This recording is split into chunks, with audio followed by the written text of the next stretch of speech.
फिर भी अकल नहीं आएगी इंसान की तो कब आएगी। शिव पार्वती के इर्द गिर्द है पूरा शिव। आपको अपने कर्मों का फल मिलता ही मिलता है। वो भोलेनाथ का बिल्कुल सम्मान करते हैं। अब जो तपस्या है वो देव करे या दानव, दोनों को वरदान मिलता था। इतना रोती थी भगवान के सामने, बच्चों को मार्शल आर्ट नहीं लगा पा रही हूँ, जुजुत्सु नहीं लगा पा रही हूँ, बास्केटबॉल नहीं लगा पा रही हूँ। मुझे याद आया कि मैं तो प्रे की थी और बड़े अच्छे से सिखाया भगवान ने मुझे कि मैं रो ही पड़ी थी। अब मुझे ये भी याद आ गया कि ये सारी स्ट्रगल्स मैंने ही इन्वाइट किया अपनी लाइफ। आज हम बात करेंगे मेरे फेवरेट टीवी शो की, जो मैंने 3 बार पूरा देख लिया और 4th टाइम शुरू हो गया है। इसको मैं जितनी बार देखूं उतना कम है, because I always learn a lot from it and so many new things. And that show is Devon Ke Dev Mahadev. It's about Shiv ji, right. 3 बार पूरा देख लिया, 4th टाइम बीच बीच में फिर से देख रही हूँ। फिर भी अकल नहीं आएगी इंसान की तो कब आएगी। ये शो मेरी लाइफ में बहुत सारे चेंजेस लेके आया है, बहुत सारे। ठीक है, वैसे मैं बता दूं, ये मैं 3 बार देख चुकी हूँ देवों के देव महादेव, 2 बार रामायण देख चुकी हूँ, 2 बार राधे कृष्णा देख चुकी हूँ। तो इतने सारे शो जो मैं रिपीट पे देख रही हूँ, रिलीजियस है, स्पिरिचुअल है, तो इंसान का बदलना तो स्वाभाविक है और मेरा भी है। ऑब्वियसली मैं भी इंसान हूँ। तो इसमें से जो 5 टीचिंग्स हैं जो मैंने सीखी हैं देवों के देव महादेव ने से, जिसमें जो शिव पार्वती के इर्द गिर्द है पूरा शो, और भी बहुत कुछ है लेकिन शिव पार्वती की मेन स्टोरी है इसमें। तो 5 चीजें मैंने इसमें बड़े अच्छे से सीखी हैं। नंबर 1, ना सम्मान का मोह ना अपमान का भय। नंबर 2, आपको अपने कर्मों का फल मिलता ही मिलता है। नंबर 3, ऊंची आवाज में बोलने से, गरजने से, लड़ने से आप सही साबित नहीं होते हो। नंबर 4, जो होता है अच्छे के लिए होता है, और इसकी तो मेरे पास बहुत ही अच्छी एग्जांपल है शेयर करने के लिए।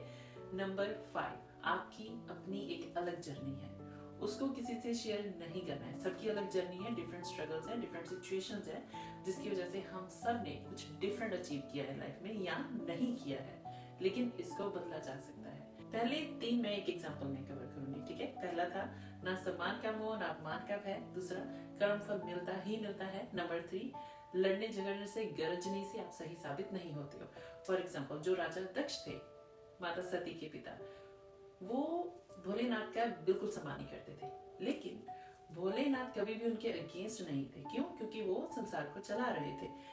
जब तक राजा दक्ष संसार के भलाई में काम कर रहे थे, अच्छे से संसार चला रहे थे, उन्होंने कभी भी उनको श्राप नहीं दिया, उन्होंने कभी भी उनके अगेंस्ट नहीं गए।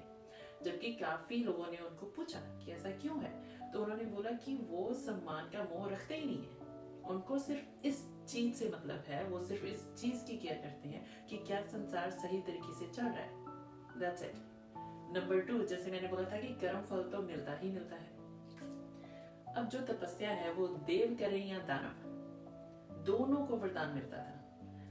कई बार ऐसा दिखाया गया कि माता पार्वती पूछ रहे हैं कि पता है ये जो दानव है, जो राक्षस है, वो गलत यूज करने वाला है आपके वरदान का, तो आप क्यों देते हैं?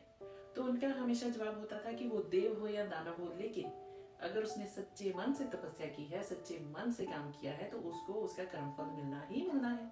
तो उनको भी वरदान मिलता ही मिलता था। तो हमारे सीखने के लिए ये है, अगर हम मॉडर्न लाइफ में कंपेयर करें, हम जब हमारी जॉब पे जाते, कितना भी लड़े झगड़े, अगर हमारा पेपर वर्क ठीक है, हम अपने क्लाइंट्स को देख रहे हैं, हमारे कोवर्कर्स को ठीक ट्रीट कर रहे हैं या नहीं भी कर रहे हैं, हमने 8 घंटे लगा के काम किया, हमें पे मिलती ही मिलती है। ठीक है ना? और जब कोई पंगा होता है, कहाँ पे कोई कितना भी लड़ झगड़ ले, इन्वेस्टिगेशन के बाद जो निकलेगा उसी नतीजे के हिसाब से फल मिलेगा। लड़ने झगड़ने से किसी का कोई काम बनता नहीं है और बनने भी नहीं वाला। तो काम रह के, शांत रह के सोल्यूशन को ढूंढो। तो ये तीनों अभी हमने कवर किए हैं। नंबर 4, जो भी होता है अच्छे के लिए होता है, कुछ भी खराब नहीं होता है। उदाहरण के लिए मैं अपनी ही उदाहरण शेयर करूंगी। अभी last year, not this year, last year मैंने कम से कम 5 डिफरेंट कोर्सेज कर लिए हैं। ऑलमोस्ट 5, 4 तो मैंने पूरे कर ही लिए कि मुझे प्रमोशन मिल जाए, मेरी इनकम बढ़ जाए, इनकम डबल हो जाए, रेज मिल जाए। इसमें से कुछ भी नहीं हुआ, ना मुझे रेज मिला, ना मेरी प्रमोशन हुई है, कुछ भी नहीं। और मैं इतना रोती थी भगवान के सामने कि मुझे पे रेज क्यों नहीं मिल रहा है। और ऐसा नहीं कि मुझे नहीं, और भी बहुत लोगों को नहीं मिला है, लेकिन मैं तो अपने बारे में ही सोचूंगी ना, क्योंकि मैं अपने बच्चों की केयर कर रही सवाल मैं बहुत बार पूछती थी कि मुझे रेज नहीं मिल रहा है, मेरे पढ़ने का फ़ायदा क्या है, मेरी प्रमोशन नहीं हो रही है, मैं अपने बच्चों को मार्शल आर्ट नहीं लगा पा रही हूँ, जुजुत्सु नहीं लगा पा रही हूँ, बास्केटबॉल नहीं लगा पा रही हूँ, मतलब क्या करूँ मैं बहुत रोती थी। जैसे ही 2 साल खत्म हुए मुझे याद आया कि मैंने तो प्रे की थी कि मुझे इतना स्ट्रांग बनाओ कि लाइफ में कोई भी सिचुएशन आ जाए मैं उसको हैंडल कर सकूं, इमोशनली हो, फाइनेंशियली हो, फिजिकली हो, कोई भी इश्यूज हो, मुझे उनको हैंडल करना आना चाहिए। तो आई थिंक ये 2 साल में ना बहुत अच्छे से ट्रेन किया है एंड आई एम श्योर भगवान आगे भी मुझे ट्रेन करते रहेंगे। लेकिन कमाल की बात यह है कि पूरे 2 साल मुझे याद ही नहीं आया कि मैं ये प्रार्थना कर रही हूँ कब से कि मुझे स्ट्रांग बनना है, मुझे स्ट्रांग बनना है, मैं सिंगल मॉम हूँ, मुझे बहुत स्ट्रांग बनना है, कोई भी प्रॉब्लम आए तो मैं अपने बच्चों को सेव कर सकूँ, कैसे गुजारा करना है, हर हाल में कैसे गुजारा करना है, मुझे वो सीखना है। और बड़े अच्छे से सिखाया भगवान ने मुझे कि मैं रो ही पड़ी कि अब तो मेरी बस हो गई है, अब मुझे सही रास्ता दिखा दो प्लीज। मैंने गिव अप कर दिया और सरेंडर भी कर दिया 100%। और जब से मैंने सरेंडर किया है, आई रिमेम्बर दिसंबर 2024 में या फिर this year in January, I cried, I complained, और उसके बाद से मेरी लाइफ ऐसे पलटी, कमाल ही हो गया। मुझे ये भी याद आ गया कि ये सारी स्ट्रगल्स मैंने ही इनवाइट किए अपनी लाइफ में, और ये भी समझ में आ गया कि ये मेरे सीखने के लिए था। शायद मुझे प्रमोशन या रेज नहीं मिला, लेकिन मुझे नॉलेज बहुत सारी ऐड कर ली मैंने, जिससे मेरे बहुत सारे काम आसान हो गए। मेरे बच्चों के लिए अच्छा हो गया, मेरे सेल्फ कॉन्फिडेंस के लिए अच्छा हो गया। और इसी के चलते चलते मैंने कुछ और भी सीखा कि सबकी जर्नी अलग है, सब तपस्या कर रहे हैं, सब भक्ति कर रहे हैं, लेकिन सबको एक जैसा फल नहीं मिल रहा है। कोई काम पे जा रहा है, नेगेटिव थॉट्स लेके जा रहा है, तो जो काम किया है तो उतनी पे मिलनी है, तो जितनी भक्ति की है उतना फल मिलेगा। लेकिन अगर आप भक्ति कर रहे हो और बाद में बुरा भला भी बोले जा रहे हो दूसरे लोगों को, उसका कुछ नहीं होने वाला है। ये जैसे ऐसा है कि एक हाथ से दिया और दूसरे हाथ से 2 गुना आपने वापस ले लिया, है ना। एक हाथ से आपने दान किया, 2 हाथ से किसी को गालियां निकाली, सब बराबर हुआ, नेगेटिव में बैलेंस चला गया। तो वैसे काम भी होते हैं, बहुत सारे होते हैं, लेकिन इस शो से मैंने बहुत कुछ सीखा है। हाउएवर, अभी हमारे सोचने वाली बात ये है कि हम जब कुछ मांग रहे हैं वो हमें 100% मिलता है। ये हो सकता है कि हम भूलते हैं, भगवान भी भूलते हैं। और ये बहुत ही, आई थिंक ये one of the best pray थी जो मैं कब से कर रही थी कि मुझे हर सिचुएशन में रहना आ जाए, फाइनेंशियली, फिजिकली, इमोशनली, मेंटली, जितने भी अप्स एंड डाउन्स होते हैं उससे मुझे कैसे उभरना है, कैसे अपनी लाइफ को चलाना है इन सब इश्यूज के होते हुए। लेकिन भगवान मुझे सिखाते कैसे, पहले वो मुझे इशू देते, मैं उनसे जाती, फिर ही सीखती, और ऐसा हुआ, बहुत अच्छे से हुआ। So I am thankful all the 5 teachings I learned. ये शो देखते देखते मेरे 2-3 साल निकल गए।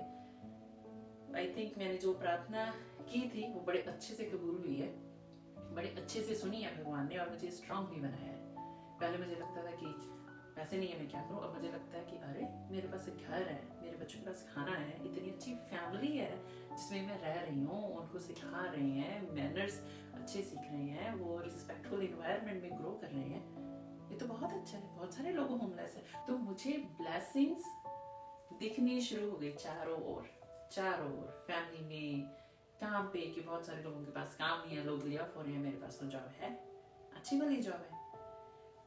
लोगों के पास घर नहीं है, मेरे पास घर है, छत है, हीटर है, एसी है, गर्मी सर्दी के अकॉर्डिंग अच्छे कपड़े हैं पहनने के लिए, खाने के लिए डिशेस भी हैं, मेरी मॉम है, सिस्टर है, नीसीज है, नेफ्यू है, ब्रदर इन लॉ है, सब लोग बहुत थॉटफुल और माइंडफुल हैं, मुझे पूरी तरह से सपोर्ट करते हैं, तो फिर किस चीज़ की कमी है। और जब से मैंने ग्रेटिट्यूड प्रैक्टिस करना शुरू कर दिया, तब से तो ऐसे मानो कि मुझे सिर्फ ब्लेसिंग्स ही नजर आ रही हैं। तो आप भी प्रैक्टिस करो, ग्रेटिट्यूड प्रैक्टिस करो, और जब आप प्रार्थना करते हो भगवान आपकी प्रार्थना 100% सुन रहे हैं। आप शायद भूल जाओगे, वो नहीं भूलेंगे।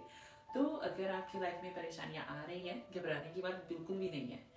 बस आप ऐसे सोचो कि आप भगवान की नजर में हो। जब भी आपके लिए कोई परेशानी आएगी वो समाधान पहले से दे देंगे, लेकिन आपको सोचना है। पहले तो आपको नहीं पता चलेगा, लेकिन जब परेशानी आएगी फिर थोड़ा सा बैक में जाओ, थोड़ा सा सोचो कि उससे पहले क्या हुआ था, और आपको उसी में अपना समाधान भी मिल जाएगा 100%। बाकी की बातें अगली वीडियो में करेंगे। Until next video, take care. Subscribe to my channel, like my video, and share with everyone. I'll see you in the next video.